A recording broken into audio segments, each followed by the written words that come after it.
He chooses to completely demolish whatever hope he had of Creator Clash 3 succeeding, not just backstab one of his biggest fans, Ethan Clean, just when he thought Ian Jaw, also known as iDubbbz, Anissa's spouse, couldn't dig himself into a deeper hole. Wakey wakey, Ethan, wake up. It's time to wake up. This is a nightmare, not a dream anymore. Hello, I'm the Inside the Spotlight.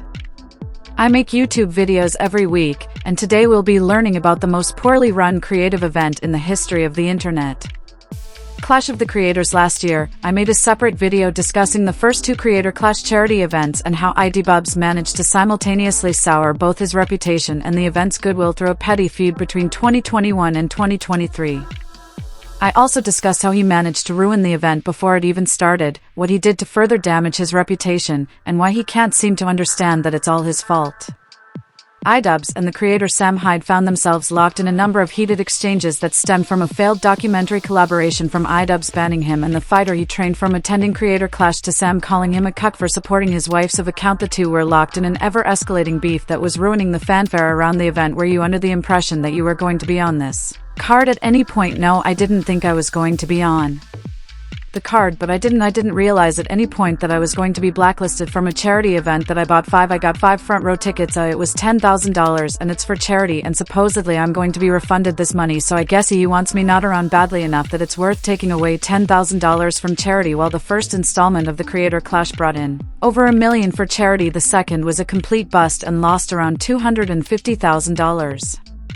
One thing of note during this entire controversy was iDubbbz's extreme sensitivity to criticism. Whenever fans or creators like Sam called him out for denouncing the edgy persona that built his career, iDubbbz would immediately overcorrect by either trying to silence the criticism or doubling down on hating the man he used to be. I've realized that I need to be crystal clear about what I believe, so there's no room for ambiguity. I am responsible for creating a lot of hurtful and damaging content on this channel, and I've also created a culture of apathy, and I don't know, a lot of cruelty as well.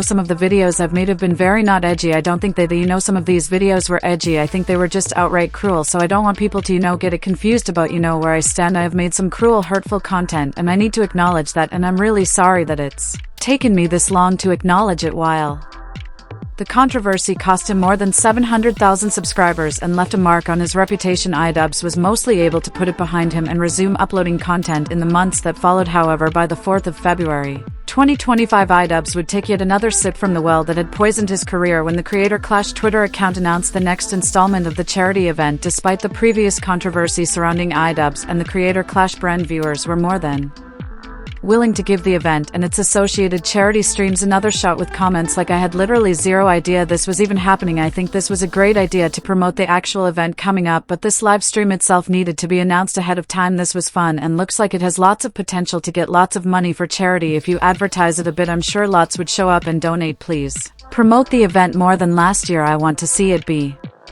successful." Many viewers enthusiastically supported the stream with multiple kind donations, demonstrating that the positive vibes surrounding the event extended beyond the comments.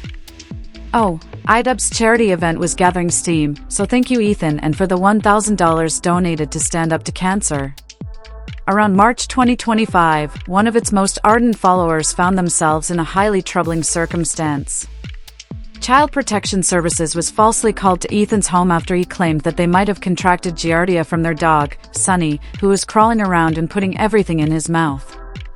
At that age, he has Giardia, so he and his family were the target of a disturbing harassment campaign, __. Oh, and Ella now has a true Giardia infection. And now I think I had diarrhea this morning. Oh my god, what can I do to avoid getting it from you?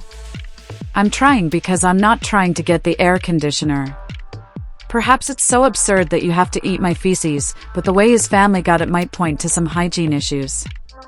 Ethan was adamant that it wasn't serious enough to warrant a CPS visit to his house, but it turned into this whole sarcastic story about how our house was a mess, that there was a dog, __, everywhere, that Sunny was eating, __, and getting Giardia, and that etc. And finally, on the 3rd, someone called them anonymously and said that they were someone who worked at the house and that they wanted to report us because our kids were crawling around eating dog, __, and contracting viruses.